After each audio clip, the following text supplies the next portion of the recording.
L'objectivité de la vision partiale. Lu par Daily un matin sur les ondes d'une station radio de New York. Les Noirs ne lisent pas et resteront toujours nos esclaves.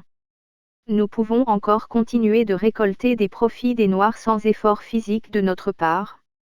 Regardez les méthodes actuelles dans l'esclavage qu'ils s'imposent eux-mêmes: ignorance, avidité et égoïsme.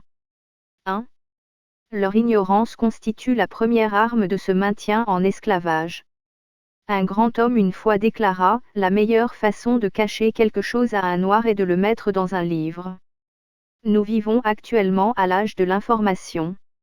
Ils ont l'opportunité de lire n'importe quel livre quel que soit le sujet en rapport avec leur effort de lutte pour la liberté, mais ils refusent de lire. Il y a d'innombrables livres facilement disponibles à Border, à Barnes & Noble, à Amazon.com, sans mentionner les librairies spécialisées pour Noirs qui fournissent des œuvres d'une grande valeur susceptibles de leur permettre d'atteindre une certaine équité économique, qui devrait être en fait intégrée à leur lutte, mais peu d'entre eux lisent de façon soutenue. Si jamais ils lisent, ils gardent les informations pour eux-mêmes et ensuite ils n'écrivent pas pour leur progéniture. Ceux d'Afrique cachent les recettes de leurs ancêtres à leurs descendants, préférant mourir avec. Les Noirs refusent catégoriquement les religions de leurs propres ancêtres, leurs prophètes oubliés. 2. L'avidité est une puissante arme de contention. Les Noirs, depuis l'abolition de l'esclavage, ont eu de grandes sommes d'argent à leur disposition. L'an dernier, seulement pour la période des fêtes de Noël et de fin d'année, ils ont dépensé 10 milliards de dollars des 450 milliards de dollars qui représentent leur revenu annuel, 2,22%. N'importe qui d'entre nous peut les utiliser comme un marché cible quelle que soit l'entreprise. Ils viendront toujours y consommer. Étant principalement des consommateurs, ils agissent par avidité, poussés par le plaisir et le désir de toujours posséder davantage sans penser le moins du monde épargner pour la progéniture ou investir pour les générations suivantes. Au lieu de démarrer une entreprise, ils penseront de préférence à acheter de nouvelles paires de chaussures très chères. Certains d'entre eux vont jusqu'à négliger leurs propres enfants pour se procurer les tout derniers modèles. Tommy ou Fubu. Ils pensent jusqu'à présent que rouler en Mercedes et vivre dans une grande maison leur octroie un certain statut, ou qu'ils ont réalisé le rêve américain. Ils sont fous. De l'Europe, des United States of America, d'Afrique, ils sont tous les mêmes. La majorité de leurs frères croupissent encore dans la misère parce que leur avidité les empêche collectivement de constituer un lobby financier pour une meilleure communauté. Avec l'aide de BET, Black Entertainment, Tony, une chaîne de télévision pour Noirs, NDT, et d'autres médias télévisés du même genre qui leur apportent des images destructives dans leur propre foyer, nous continuerons à tirer d'immenses profits comme ceux gagnés par Tommy Hilfiger qui les a même insultés, déclarant qu'il ne voulait pas de leur argent. L'égoïsme est enraciné en eux depuis le temps de l'esclavage et l'époque coloniale et c'est l'une des principales manières à travers lesquelles nous continuerons à les y maintenir. L'un de leurs, Dubois, disait dans un livre, Le 10e des talents, un 10e, qu'il existait une désunion viscérale dans leur culture. Il était précis dans ses déductions qui stipulent qu'il y avait des éléments épars de leur culture qui avaient atteint une certaine forme de succès.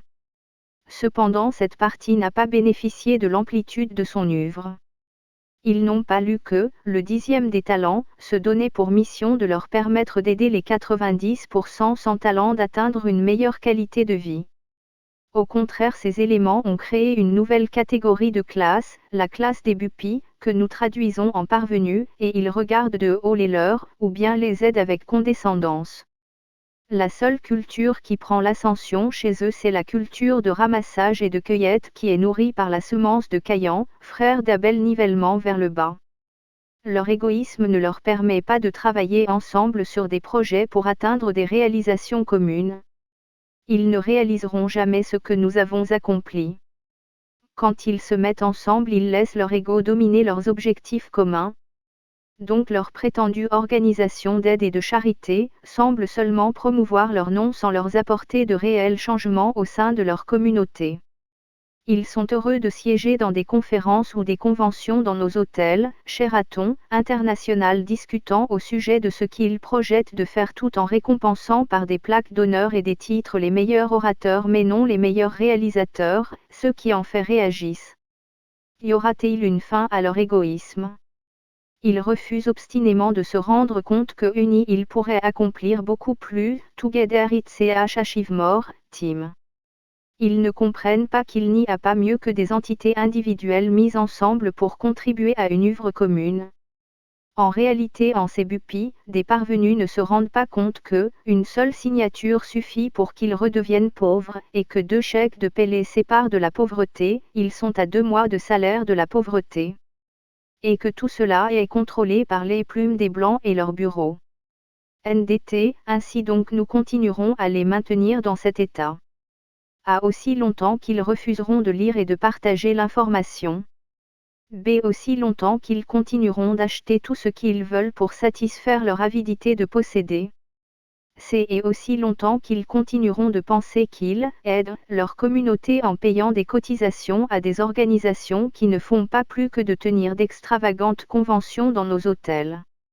En passant, ne vous inquiétez pas qu'ils puissent lire cet article.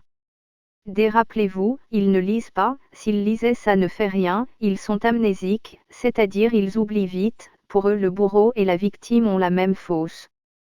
Encore une fois de plus, la meilleure façon de cacher quelque chose à un noir est de le mettre dans un livre.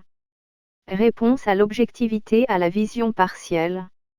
Cher auteur anonyme. Vous affirmez que les noirs ne lisent pas, et resteront toujours vos esclaves. Pour ma part, votre vision est véritablement partielle. C'est pourquoi je me suis proposé de vous répondre à travers ce texte intitulé L'objectivité de la vision totale, à l'initiative de l'organisation non gouvernementale Lire en ligne internationale que je représente. Pour commencer, vous êtes peut-être blanc par la chair, mais très probablement noir de cœur et d'esprit, contrairement à moi, qui suis certes noir de peau, mais blanc de cœur et d'esprit, car je porte la lumière du monde en moi. Permettez-moi donc de vous éclairer en vous disant qu'au lieu de soutenir la thèse selon laquelle les Noirs ne lisent pas, et resteront toujours vos esclaves, il aurait été plus juste de dire que les Noirs de cœur et d'esprit comme vous, et qui lisent mal, demeureront toujours prisonniers de leur ignorance, et esclaves de l'instruction et de la véritable connaissance universelle. En effet, les Noirs de cœur et d'esprit qui appartiennent en réalité à la race de vipères s'étant rebellés contre Dieu au ciel, ayant séduit Adam et Ève au jardin d'Éden, qui sont entrés en conflit avec l'homme sur terre, qui ont été pointés du doigt par Jean-Baptiste au temps d'Hérode, et ont été dénoncés par Jésus-Christ dans le cadre de son ministère, sont des êtres pauvres d'esprit et de cœur. Ainsi, ils nourrissent leurs prochains de mensonges, et ont très peu, sinon pas du tout d'amour à partager. Selon l'article 18 de la Déclaration universelle des droits de l'être humain, le mot amour qui à l'origine s'écrivait A-M-O-U-R est la contraction d'action de se mettre en osmose unanimement dans une relation, fraternelle, conjugale, amicale. Ainsi, celui qui aime ne cherche pas à opposer ou diviser le blanc et le noir, encore moins le riche et le pauvre. Bien au contraire, il cherche à instaurer et entretenir le dialogue pour garantir la paix. La paix entre frères et sœurs, entre les couples, dans les familles, entre les nations, entre Dieu et le peuple de Dieu. Aussi, celui qui monte un frère contre son frère, une sœur contre sa sœur, un conjoint contre sa conjointe, une nation contre son gouvernement établi par Dieu et investi par le peuple de Dieu, ou un peuple contre son Dieu est un serviteur de Satan. Selon l'article 104 de la Déclaration universelle des droits de l'être humain, le mot Satan est le paronyme ou à l'image du mot Saton. Le Saton est un mot verlan qui s'écrit à l'origine tonsa. Le tonsa désigne généralement chez les philosophes méthoréformistes, ce qui correspond au ça de quelqu'un, par opposition au moi, la conscience. Le ça est l'esprit le plus primitif en l'être humain qui est parfois associé à la notion du subconscient. Une entité satanique est donc l'incarnation d'un esprit malfaisant qui pousse un individu à manifester ses plus bas instincts ou son instinct animal. Ainsi, en vous en prenant au peuple noir, vous montrez à plus d'un titre que vous êtes encore attaché à cette conception primitive instaurée par Noé, qui est vraisemblablement selon la Bible, post-diluvien le père du premier système de discrimination raciale basé sur la race charnelle, qui n'a pourtant plus aucune raison d'être aujourd'hui, car aboli par Jésus-Christ qui insista lui-même sur l'existence d'une race spirituelle appelée race de vipères, qui s'est depuis la création du monde opposée à Dieu, à l'homme et à la femme. La race de vipères comme vous, il me semble, est fondamentalement méchante. Elle cherche par-dessus tout à opposer l'homme et la femme, un peuple et ses dirigeants, un serviteur avec son Dieu. Celui qui est au service de la race de vipères à laquelle vous appartenez très probablement, est en réalité pauvre intellectuellement et dépourvu de discernement. Ainsi, des gens comme vous, n'aiment, ni être enseignés, ni enseigner le peuple. Selon l'article 37 de la Déclaration universelle des droits de l'être humain que je vous invite à lire, l'expression peuple qui s'écrivait à l'origine P. E. U. P. L. E. S. désigne littéralement ceux et celles qui sont, pour des enseignements uniformes populaires et élitistes dans la société. Ainsi, c'est en qualité d'homme du peuple, et pour le peuple que je me permets de vous donner quelques enseignements basiques, car je crois que si vous êtes du peuple de Dieu en l'occurrence, vous avez véritablement, aujourd'hui plus que jamais besoin d'être enseigné en esprit et en vérité. Dans la majorité des cas, les hommes noirs de cœur et d'esprit, comme vous sont, peu ou pas du tout ouverts.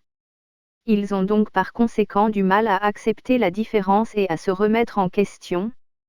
Des hommes noirs, comme vous de cœur et d'esprit sont partiellement ou totalement limités. Or celui qui ne se surprend pas dépassant ses limites, ne soit pas surpris d'être littéralement dépassé par ses limites. Selon vous, en tant qu'homme blanc de peau, quelles sont vos limites? Est-ce vos idées, ou vos préjugés hérités des anciennes alliances, ou de la colonisation, qui ont été déracinés par les blancs de cœur et d'esprit comme moi? Est-ce les noirs de peau qui portent la lumière en eux? Ou est-ce votre ego que des hommes éclairés comme moi ont dépassé depuis longtemps? Vous seul en avez la réponse. Quoi qu'il en soit, cher auteur anonyme, retenez que pour nous les membres de la Fondation Lire en ligne internationale dont je suis le président fondateur, fier de le dire, oui, noir de peau, blanc de cœur et d'esprit, lire en ligne, est un droit fondamental. Pour ma part, je pense que la culture de la connaissance est préférable au culte de l'argent. Toutefois, ma conviction est la suivante. De façon générale, si vous présentez à un noir de cœur et d'esprit, la connaissance d'une main, et de l'autre l'argent, il choisira probablement l'argent parce qu'au fond, il ignore que l'argent est le produit de la connaissance. C'est probablement le cas de la minorité à laquelle vous appartenez sans doute, et dont la majorité noire de peau, blanc de cœur et d'esprit, comme moi ne fait pas partie. Par ailleurs, le fait que nous, Africains, soyons en majorité des descendants de Cham, n'est pas synonyme de malédiction, car Cham qui appartient à la postérité de Noé, au même titre que Sem et Japheth a été béni par Dieu, qui ne se répand jamais de ses dons. De même Cham ne saurait être pour nous, les hommes noirs de peau et blancs de cœur et d'esprit, sujet de honte, ou de moquerie pour deux raisons fondamentales. 1. Le mot Cham est la racine du mot champion. Cham et ses descendants ont donc été créés pour demeurer dans la grâce et connaître la gloire de Dieu. 2. Cham est l'association de la lettre C tirée du mot Christ et de la racine Am qui sont les trois dernières lettres du nom Abraham, qui est le patriarche des principales religions monothéistes, c'est-à-dire le judaïsme, le christianisme et l'islam. Rien que pour ces deux raisons, nous pensons que nous devons être fiers d'être des êtres noirs de peau et blancs de cœur et d'esprit. Quoi qu'il en soit, retenez ceci. La finalité d'un débat ce n'est pas d'avoir toujours raison, mais plutôt parfois de revenir au bon sentiment.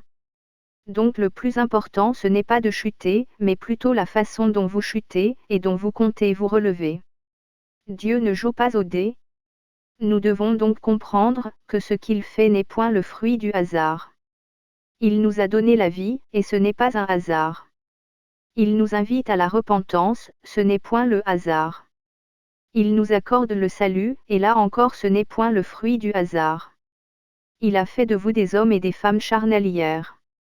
Mais il veut dès aujourd'hui, que vous cessez d'être comme cette race de vipères, qui cultive la haine entre les êtres humains. Il est important de comprendre, que tu sois blanc ou noir de peau, ce qui compte aux yeux de Dieu ce n'est pas ton physique, car il t'a formé de ses mains, et il connaît chacune des parties de ton corps mieux que toi-même. Pour nous, métaux-réformistes, chrétiens et maélites par les enseignements, ce qui compte aux yeux de Dieu, c'est que vous ouvrez véritablement vos esprits et vos cœurs, afin que la lumière du monde entre dans vos vies, pour la gloire de Dieu de génération en génération. Amen. Extrait de Loisirs à valeur citoyenne au cœur du développement des nations et de la croissance des pays, de Kombila Maël, dit Coma le grand métaux-réformiste, ou le principal initiateur de la méthode de révélation formelle encore appelée la métaux-réforme.